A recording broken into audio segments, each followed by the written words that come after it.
Pace bene, masih di mea culpa. Requiescat in pace. Beristirahatlah dalam damai. Seorang pastor meninggal dunia. Pastor ini bernama Roberto Malgesi. Dia seorang imam diocesan di salah satu keuskupan di Italia, Keuskupan Como. Dia meninggal dunia karena mengalami pembunuhan, dibunuh. Ironisnya, dia dibunuh oleh seseorang yang sering dibantunya. Pastor ini memberikan perhatian pada para imigran di Italia. Dia secara rutin setiap hari memberi makan kepada para imigran ini.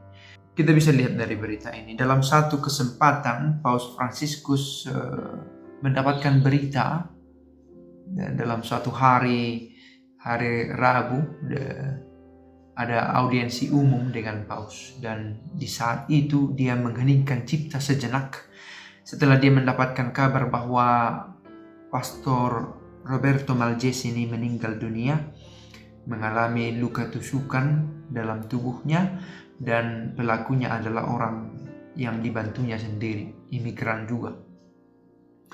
Kejadian ini terjadi pada hari Selasa pagi. Father Malgesi's body was found near the rectory where he lived. Jenazahnya ditemukan di dekat di mana dia tinggal. Sejumlah luka tusukan were visible, dapat dilihat, including one on the neck, which caused his death. Salah satunya adalah luka tusukan di lehernya yang menyebabkan kematiannya. According to investigators, Father Malgesi had begun his normal morning routine. Menurut investigator, peneliti, pengamat peristiwa ini, Father Roberto Malgesi ini seperti biasa pada hari Selasa itu memulai hari-harinya. Dia membagikan makanan kepada orang-orang yang membutuhkan. It appears that the man who murdered him, yang membunuhnya, tampak berbaring di tempat dia menunggu, di luar dari tempat makan itu.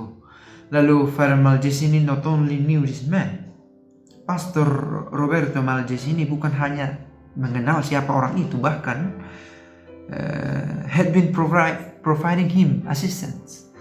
Bahkan dia membantu pelaku pembunuhan ini dalam beberapa hal, memberikan pendampingan kepadanya. Dia tidak hanya tahu bahwa dia adalah seorang homeless, seorang tunawisma, tetapi juga dia tahu bahwa orang ini butuh pendampingan dan dia memberikannya. They are said to have been on good terms. Ya, artinya semua baik-baik saja. Orang tahu semua baik-baik saja. However, as Pope Francis himself alluded to in his words during the general audience, the man may have been mentally ill.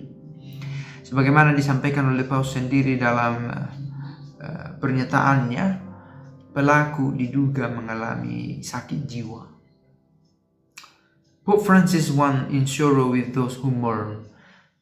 Akhirnya Paus Fransiskus menyatakan rasa berdukanya bersama dengan orang-orang yang mungkin tersakiti, yang mengalami luka hati juga atas peristiwa ini.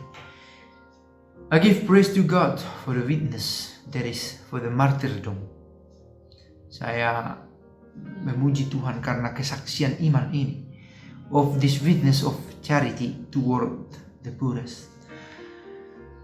Pastor Roberto Malgesi ini menunjukkan karya kasih kepada orang-orang miskin, dan dia harus menanggung akibat buruknya. Sebagaimana ada pepatah berkata, lakukanlah yang baik dan siaplah untuk dilupakan. Dan dalam situasi ini, lakukanlah yang baik dan siaplah untuk terluka. Dalam kesempatan lain, di berita yang diturunkan oleh Vatican News, dikatakan oleh seorang Kardinal Krajewski, Father Malgesi lived no greater love than this. Pastor Roberto Malgesi ini menghidupi semangat di mana tidak ada cinta yang lebih besar daripada ini, daripada cinta seorang sahabat yang memberi nyawa kepada sahabatnya. Saya pikir teladan iman yang ditunjukkan oleh Roberto Malgesi ini adalah teladan untuk kita semua. menunjukkan cara beriman yang sejati, yang tinggi, pada level yang tinggi, yang menuntut kita untuk melakukan hal serupa.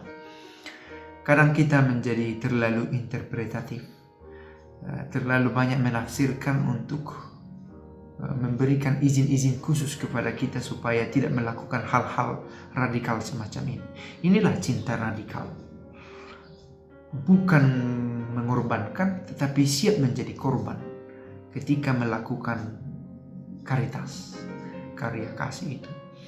Ya, saya mengatakan ini sebagai personal reflection juga, bahwa kita dituntut untuk sampai ke perjalanan semacam ini.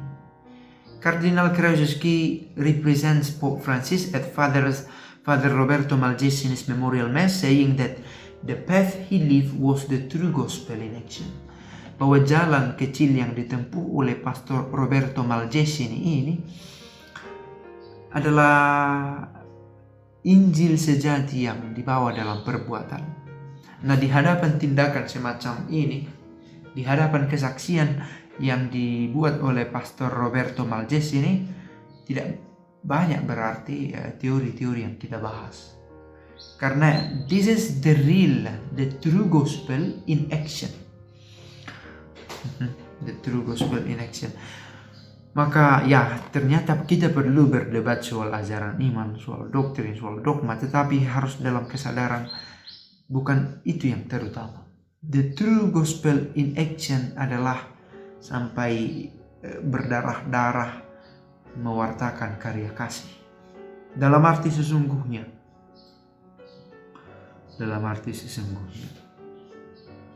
Dan ini mengingatkan kita pada banyak peristiwa, bagaimana banyak orang yang karena imannya mau berkorban kepada orang lain, menjadi korban, melakukan tindakan belas kasih, bukan malah mendapatkan untung, tetapi malah mendapat kerugian dari sudut pandang duniawi kita. Berbuat baik tidak membuatmu berumur lebih panjang. Sekurang-kurangnya Father Roberto Malgesi ini sudah menunjukkannya. Coba pelajaran besar.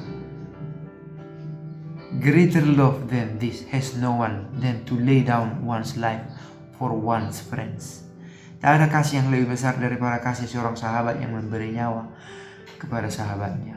Sedemikian baik Father Roberto Malgesi ini mendampingi para imigran, termasuk si pelaku pembunuhan ini. Masih muda, umur 20-an tahun, 25, 26, 27. Seorang imigran, seorang homeless, tunawisma, diduga mentally ill, sakit dari sisi kejiwaan, dan akhirnya menyerang Father Roberto Malgesi ini. Sedemikian tega dia menusuk, menikam orang yang selama ini memberi pendampingan kepada dia.